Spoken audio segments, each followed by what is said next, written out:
ओम श्री परमात्मने नमः।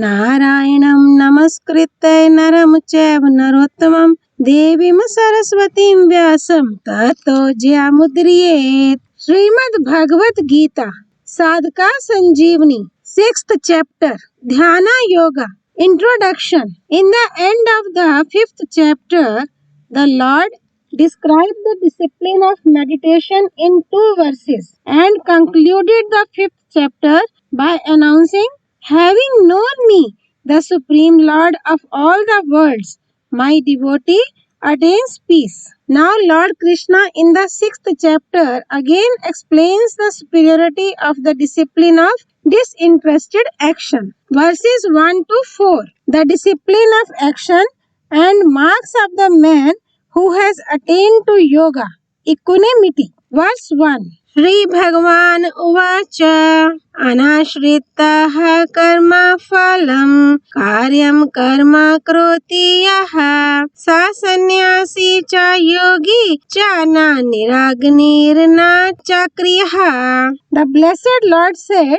he who discharges his duty without expecting its fruit is a sannyasi, Sankhya yogi, and a yogi, karma yogi. He is not sannyasi, renouncer, who has merely renounced sacred fire, and he is not a karma yogi who has merely given up all activities. Comment. A man himself being a fragment of God is imperishable and constant. So how can the perishable satisfy the imperishable? He remains blank. Moreover, he gets attached to them, and that attachment is the cause of his birth in good and evil wombs. If he renounces this attachment, he may realize emancipation, which is axiomatic. In fact, he is naturally emancipated, but it is because of attachment that he can't realize this emancipation. Therefore, the Lord declares that a person should discharge his duty for duty's sake without having any attachment to the fruit of action. A man, without depending on either of the 3 bodies, physical, subtle and causal, which are the fruits of actions, should use them in the welfare of all beings. He should render selfless service to others with the physical body, think of the welfare and salvation of others with the subtle body, and offer stability acquired through the causal body for the welfare of the world, because these bodies belong to the world, not to us, and so they are for the service of the world, not for us. They have their identity with the world while they are distinct from the self. Not to depend on these bodies means not to expect the fruit of action, and to work for the welfare of the world means to discharge one's duty.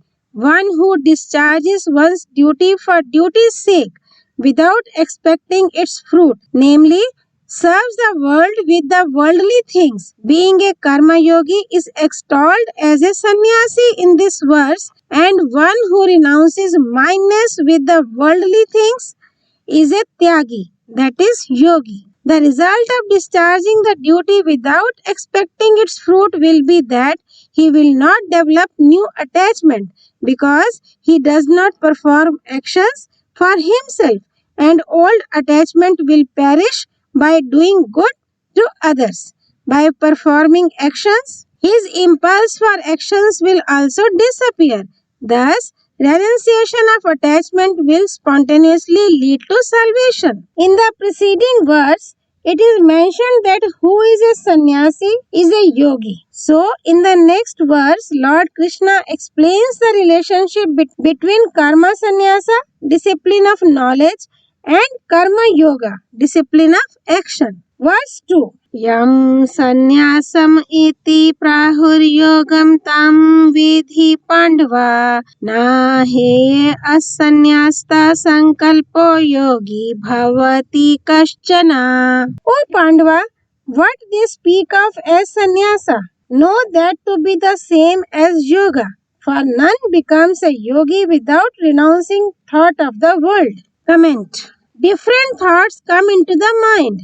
The thought for which there is attachment or aversion of the mind becomes a sankalpa, that is, pursuit of the mind.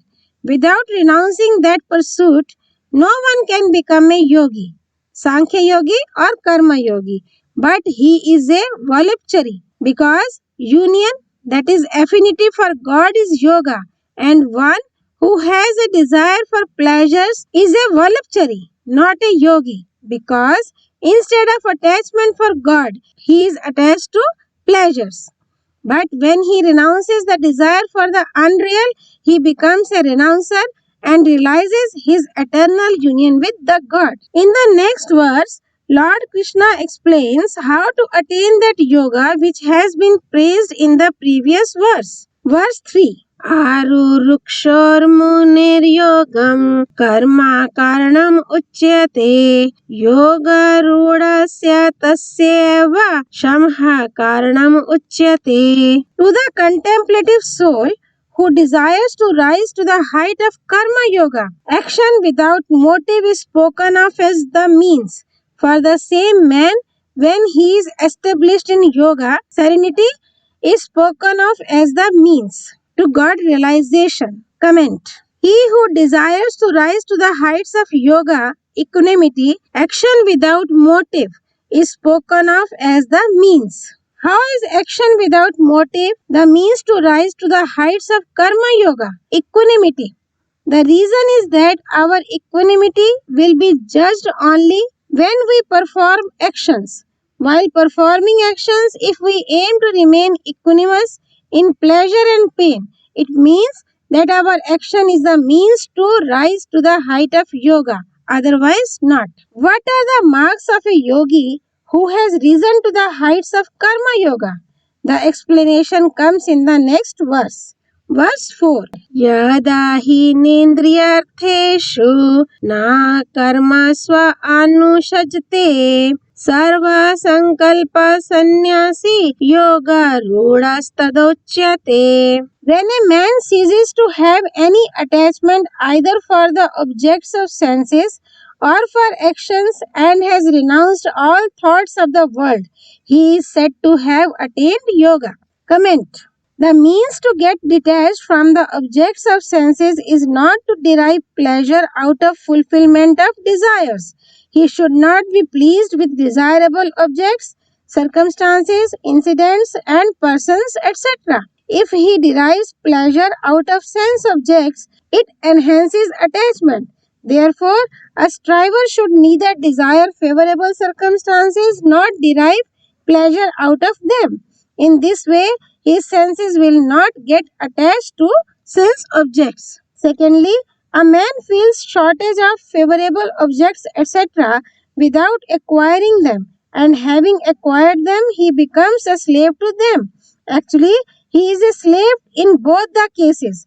First, he was a slave because he wanted to acquire them, and then he was slave lest they should slip away. Deriving pleasure out of the favorable circumstances is deception, as this pleasure spoils his nature and gives birth to desire to enjoy pleasures again and again. This desire for pleasure misleads him to the shackles of birth and death. To desire and to expect favorable circumstances and to feel happy on their acquisition is the root of all miseries and sins.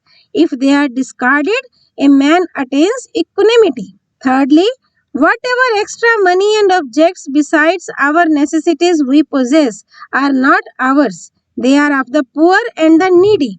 So, we should hand them over to the poor and the needy people and should think that by doing so we are free from debt. Thus, we shall not get attached to objects and riches, etc. A striver should perform actions carefully without being attached to them because they are transient, while he himself is eternal. So, how can they have any effect on him? As there is attachment for actions, there is also attachment for inaction. A striver should have no attachment for inaction also, because inaction causes idleness and laziness, which are tamsika traits.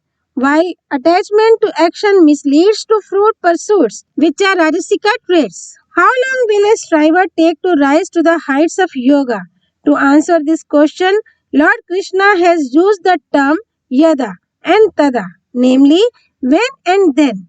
It means that as soon as he ceases to have any attachment for the objects of senses and for actions, he attains yoga. The methods to renounce all thoughts of the world. Firstly, God has bestowed this human birth, the last of all births, upon us by His grace for salvation. So we have not to waste this valuable time of human life in futile thoughts of the world. By thinking so, the pursuit of the mind can be renounced.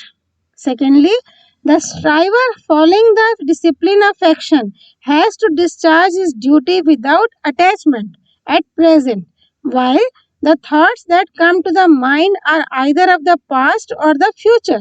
So a striver should not be entangled in them. Thirdly, a striver following the discipline of devotion should think that God is existent now. He is his and in him, while the thoughts that come to the mind are either of the past or the future. So it is a blunder to think of the pursuits which don't exist now, but not to think of God who has his existence now. By thinking so, a striver should renounce all thoughts of the world. Om Tat Sat. All glories to Sri Partha Sarthi, Lord Shri Krishna. All glories to Bhagavad Vani, Srimad Bhagavad-Gita, Sri Hari Arpanamastu.